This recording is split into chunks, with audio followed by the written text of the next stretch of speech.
Now Ms. Corrigan is here to speak to us and to show us how to face the challenges of our time with courage and optimism.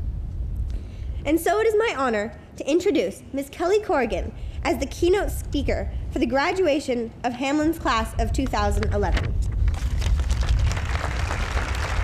you so much. That was awesome. Oh my God, I'm weepy and I don't even have a child graduating. Hi, moms and dads. Hi, Courtneys, who are probably responsible for bringing me here.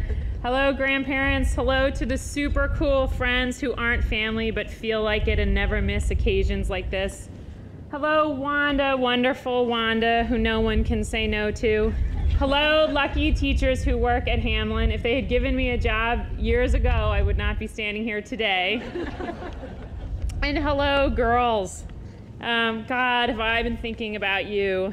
I went back to my own 8th grade, and right around my graduation, I got my braces off. I still didn't have my ears pierced, but my mom did let me start shaving my legs. We're Catholic. I got a brand new Walkman 2, so I could listen to James Taylor and REO Speedwagon. Did someone just go, woo? And that summer, after the Sioux Ute dance at Camp Taqua, I kissed Andy Bloom for a really long time. And all that reminiscing led me to this important graduation message. Once you get your braces off and start shaving, even if your ears aren't pierced, you will definitely start making out with guys.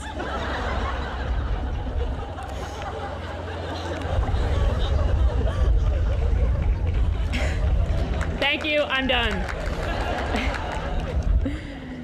No, the reminiscing actually didn't get me too far, but it did remind me of what it felt like to be you, and it did make me wish so much for your happiness.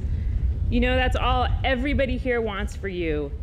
I mean, not new jeans, chocolate froyo, tweet, tweet happy. Deep, quiet happy, content with yourself, untroubled at night as you fall asleep. It's your job, actually, happiness. This may or may not be what you've heard. You may have been told your job is to call your grandmother, empty the compost, hang up your wet towels, practice piano, and get good grades. But the thing is, if it's success or productivity or even a meaningful relationship with your grandparents that you're after, happiness is a prerequisite. And by the way, that's all there is really. There's your health, there's the way you spend your free time, and the people you love. And happiness feeds all those things. So now that we've got that settled, let me give you the Kelly Corrigan 3-part formula for eternal happiness. Or even just a mood boost on a low self-esteem day. With the caveat that I only have 7 minutes left and I'm 43, so I have a lot to learn still, and revisions to this formula may be forthcoming. So here it is. Make yourself useful, doing something hard, with good people. Part 1, make yourself useful in little ways and big. When I was in high school, I babysat for this woman with twins, Max and Roddy. These guys were non-stop, climbers, chewers, throwers, wreckers of rooms, breakers of limbs. I think that kid might be just like them.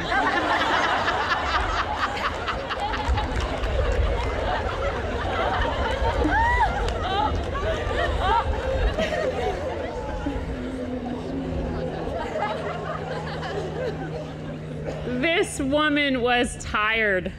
Beleaguered is actually the word that comes to mind. Anyway, one night I was over there pretty late and I absent-mindedly started picking those blobs of glue off the kids' art table.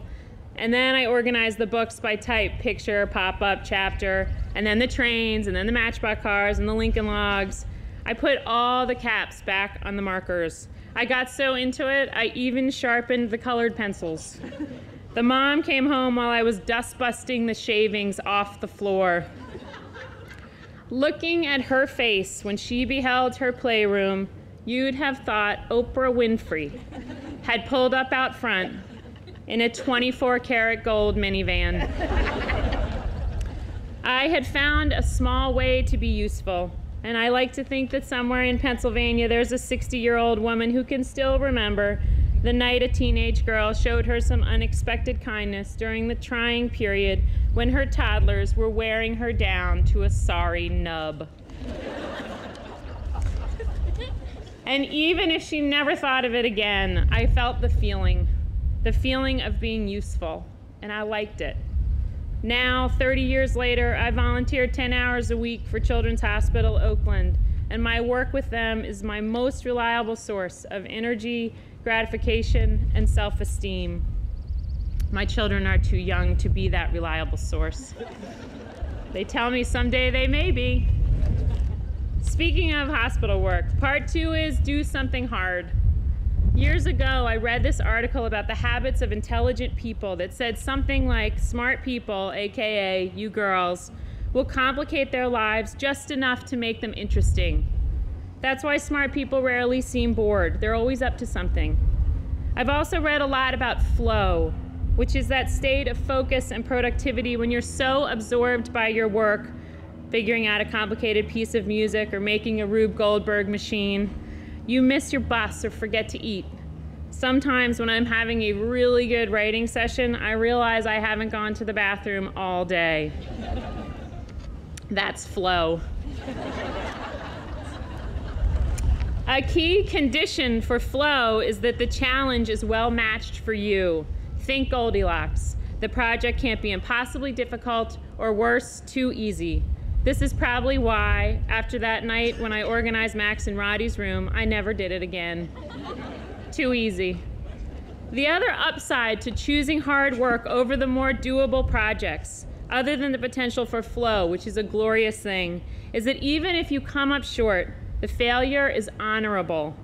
It's like diving, something I did in high school, where your total is a combination of the judges' scores and the degree of difficulty. It's also similar to diving in that perfection is not possible. If you're doing the right kind of dive for you, so to speak, you will not win on perfection, but your willingness to try the harder dive. With my writing, I accept that my best hope, as I once heard a Pulitzer Prize-winning writer say was her only goal with each new novel, is to fail better than the last time. Part 3, people. The single biggest favor you can do for yourself is to surround yourself with good people. Look for compassion, curiosity, integrity. Look for girls who stand up for their little sister, avoid gossip, and are nice to their mothers. They're out there, people who help you have faith in people, people who help you have faith in yourself.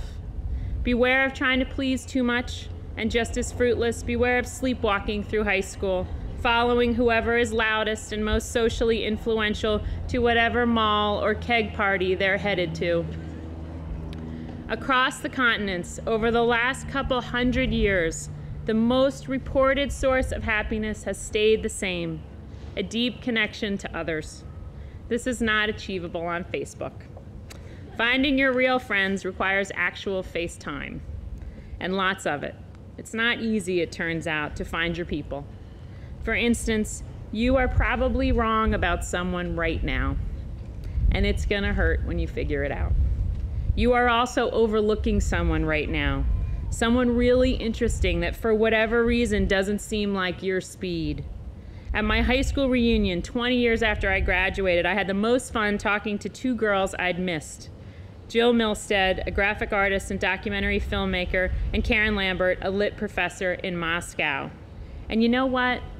Even at the time, my gut told me they were cool in the coolest way to be cool. They were free-thinking originals. But the unwritten, unacknowledged, always pressing rules of my social circle, a circle I was regrettably obedient to, did not let me reach out. Do yourself a favor. Go find the Jills and the Karens. Be the Jills and the Karens. And one more note on the great AP challenge that is happiness. Happiness is not only your only job, but your job alone. In other words, no one else can or should even really try to make you happy. All the other people who might want that job, your mother, your boyfriend, your counselor, actually already have a job, whether they realize it or not, which is taking care of themselves. This is the good news, because it means that you are in charge. You get to save yourself. So this is my hope for your high school years and really for the rest of your life, that you find ways to make yourself useful, doing something hard with good people. And also that between now and September, you find your own Andy Bloom to make out with. Thank you very much.